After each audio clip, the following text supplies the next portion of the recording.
Bölgələrdə tibbi xidmətin səviyyəsi və vətəndaş məmnunluğu məsələsi növbəti dəfə gündəmə gəlib. Bu barədə narazılıq Cəlilabad rayonundan daxil olub.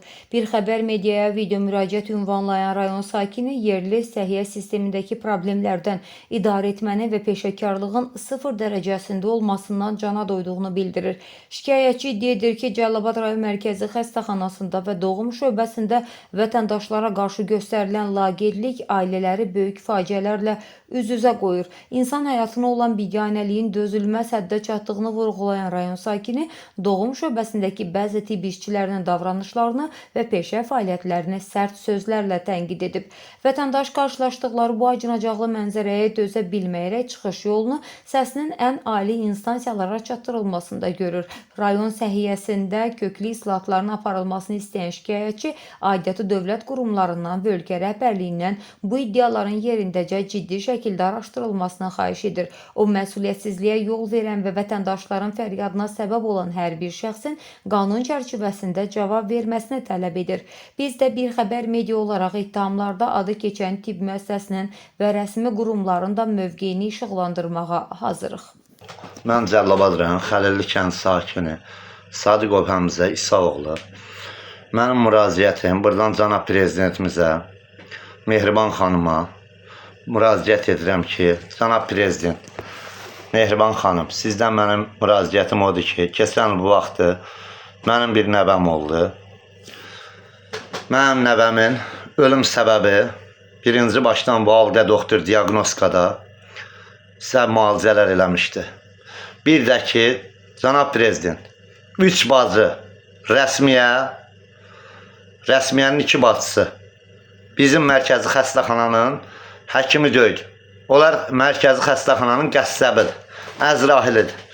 Mənim nəvəm rəsmiyyənin əli ilə mənim uşağım saf-çillə azad oldu. Saat arsa 8-9-a işləmiş. Mənim uşağıma götürüb dimidrol iynəsi vurmuşdular. Baba rəsmiyyəgil. Cənab prezident, sizdən xahiş edirəm, mənə köməkli olun. Dimidrol iynəsi vurulub, uşağım 2 saat özünə gəlmədi. Nəvəm də olan kimi nəvəmi boğmuşdu. Baba bu rəsmiyyə doktor. Uşağı aparıblar. Yaxşı, bu uşaq əgər ana bətnindən zəif olubsa, bunu şüşədə saxlamalıdırlar ki, Bakıya gedənə qədər. Mənim uşağımı kimsəsiz kimi atıblar, qalıb orada balamı. Uşağım ailəndən sonra deyib, mənim uşağım hanım, deyib, sənin uşağımın vəziyyəti pisdir. Ancaq uşaq olanda saf-çillə azad olub. Uşağı tutub boğublar. Uşağı saat səhər, cənab prezident 9-a işləmiş azad olub, axşam saat 7-də Bakıya yolladılar. Uşağın arziz etdim, Bakıda Umucu xəstəxanası var, Rəna doktor var, ona buradan təşəkkür eləyəm. Mənə qayıtdı, dedi, ağsaqqal, uşağı buraya nəyə ölsün gətiribsiniz? Dedim, nə olub ki doktor? Dedi, bu uşağı boğub yollayıblar, bu uşağın cigərləri partlayıb içər. Dedi, biz onu eləyə bilirik, əlimizdən gələni eləyəcək, ancaq sizin uşağınız qalmayacaq. Uşaq 2 gün yaşamadı, rəhməti etdi, uşağı gətirdi. Gəldim, gələn gündən 2 gün sonra götdüm, cənab prezident, baş prokurorluğa müraciət elədim. Bütün adiyyəti qurumlara müraciət elədim. Mənim gözümün ağa-qarası bir balam var. Mənim şikayətimə baxan olmadı. Üstündən arsa 1 ay keçdi. Cəlilabadın prokurorluğu məni çağırdı. Məndən izahatı götürəndən sonra qayıtdı, dedi, get, bundan sonra öldürməyəcəklər.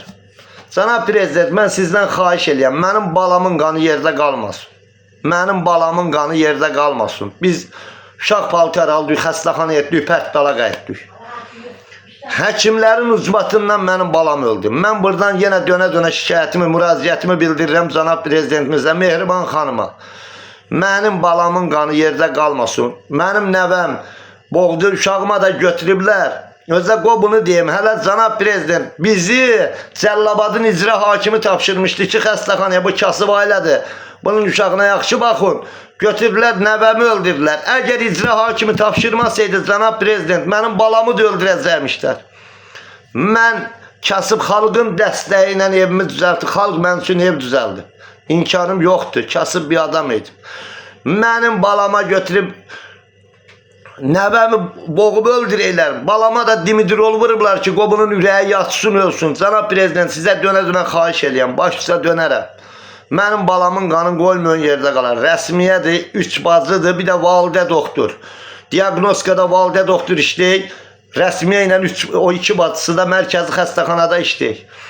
Nətər olub, bu il mənim qızım azad oldu. Mən buradan təşəkkür eləyəm Səlyan həkimlərinə, Səlyanın baş həkiminə, dönə-dönə təşəkkür eləyəm. Mənim balamı apardı Səlyan xəstəxanasına. Orada bizdən qara köpük pul alınmadı. Balamın nətər lazımdı qulluğunda durdular. Nətər olub, Cəllabada apardım şu, qayıdıb rəsmiyə balama deyib, çatan kimi deyib, sən yer tapanmaysan, azad olmağa gəldin buraya. Cənab Prezident, o xəstəxana hökumətindir, yoxsa rəsmiyyənin dədəsinindir. Mən onu bilmək istəyəm. Rəsmiyyənin özünün, bəlkə rəsmiyyə Cəllabadın mərkəzi xəstəxanasını özəlləşdiriblər. Dövlətin xəstəxanası da hər yerdən gəlib orada azad olunmalıdır, xəstə yatmalıdır. Sizdən xahiş eləyəm, başısa dönərəm Cənab Prezident. Mənim balamın qanın yerdə qoymun. Mənim balamın qanın yerdə qoymun. Rəsmiyyədir, 3 bacı rəsmiyyə geldi, bir də validə doktor. Validə məni çağırtdırdı, diaqnostika həyətindən məni qovalatdırdı. Dedi, get kimə deysən denəm, mənim adamım var. Mən də sizdən dönə-dönə xahiş eləyəm. Görəyim bu rəsmiyyə ilə validənin adamları sizdən 3 gün vəzifədə işləyir. Kimdir bunların bu 3 bacı ilə bu validənin adamı? Yəqin sizdən 3 gün vəzifədə işləyir də Cənab Prezident. Ona görə bunlara heç kim batanmıyor. Sizdən xahiş eləyəm. Mənim balamın qanın yerdə qoymun. Dönə-dönə sizdən xahiş eləyəm. Başısa dönər. Mənim deyiləcək sözüm buraya qədər.